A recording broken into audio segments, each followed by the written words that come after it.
Bali, trabaho pala natin dito ay driver ng tricycle. Ay, driver ng truck pala. Tricycle. Traffic. Pag ganitong traffic guys, ibig sabihin niya may aksidente yan. Dito kami sa located namin C6 Taguig. Bihira mag-traffic yung ganyan. Laking kalsada tong C6 na to eh. Ewan ko lang ba't nag-traffic. Baka doon sa stoplight. Sobrang kapal ang traffic. Ito nga pala, papakilala ko sa inyo kung pare ko. Paring bakay. Meron niyang bitaw. Ayan. Ngingiti na yan. May bitaw na eh. Paring bakay ko yan. Ayan o.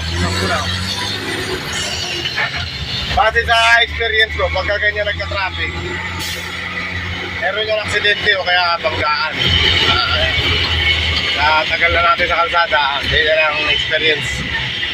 Base sa experience ko sa ano na yan, kasi napakalaking kalsada yung highway, C6. Baka siguro may aberya yan doon sa dulo. Baka biglang halputin yung ano ko. Traffic. Kapal pa lang ano.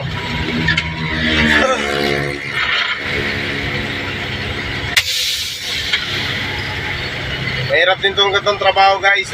Pagkatapos mo mag-drive, pagdating mo sa site, mag-operate ka pa ng ganyan, ng boom. Pamphlet yan, pamphlet. Operate pa natin yan. Kasi nga, ganun nga ang trabaho natin. Driver at saka operator, wala tayong magagawa. Kaya nakatulog naman ako kanina. May kasama naman akong doktor, si Dr. Toto. Yeah. So yung papakita sana natin sa kanila kung ano yung pinagkukos ng traffic eh. Malapit na pala kami sa paahon ng C6. Paahon ng Bikutan, stoplight. Baka doon nga nagkaka-traffic. Lawak ng lupa oh, ng ano, Laguna Lake. Napakaganda niyan. Nasaan ba yung ano, Metro Manila? Taguig oh, nasa Taguig nga tayo. Baka GPS tayo, GPS tracking. Shoutout nga pala sa mga taga Isabela dyan. Ito, taga Isabela yan.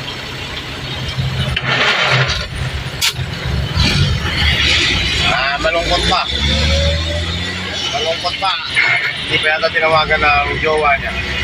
Ayun o. Ano kayang pinagmumula ng traffic, guys? Comment nga kayo dyan. Anong pinagmumula ng traffic sa C6 Taguig area? Ayun ang kapal ng traffic.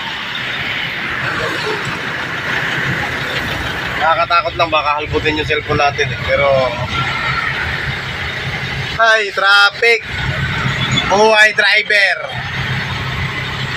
at painante. Pampro sila, pampro. Malungkot ang pare ko ngayon. Kung pare ko yan, kung pare ko, malungkot yan eh. Pre, ano masabi pre?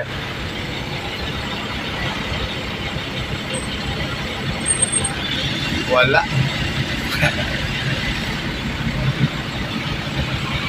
Malungkot siya, malungkot. Namimiss na yung mga anak niya.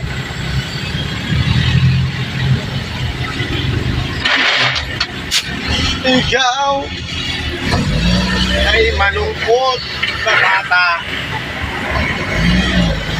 Malungkot siya. Hindi niya nabila ng accessories yung rider niyang Rakal.